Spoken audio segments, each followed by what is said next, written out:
Cricket जगतरू आसला एक बड़ खबर। एही दिन विश्वकप पाई घोषणा कर भारतीय दल। आईपीएल 2024 पर टी20 विश्वकप 2024 आरंभ हेब।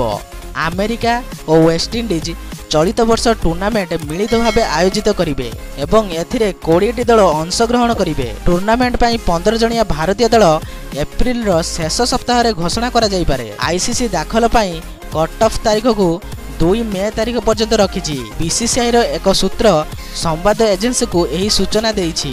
टूर्नामेंट अंशग्रहण करुवा समस्त दल मे 25 मध्य सेमानकर प्रारंभिक दल रे परिवर्तन करि परिबे। पीटीआई रिपोर्ट अनुसार एप्रिल मासर शेष सप्ताह रे भारतीय दल चयन करा जिवो। सेतेबेलकु आईपीएल रो प्रथम भाग शेष हो जाइथिबो एवं जातीय चयन कमिटी फॉर्म और फिटनेस रो आकलन करिया को स्थिति रे रहिबो। रिपोर्ट अनुसार आईपीएल लीग पर्याय मैच शेष हेबा परे क्रिकेटर को प्रथम बैच मे 19 रे न्यूयॉर्क जिबे।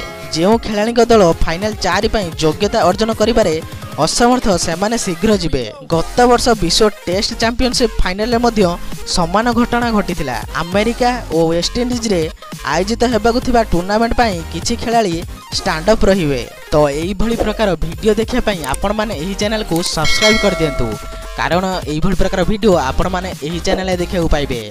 तो रहिली जय श्री राम।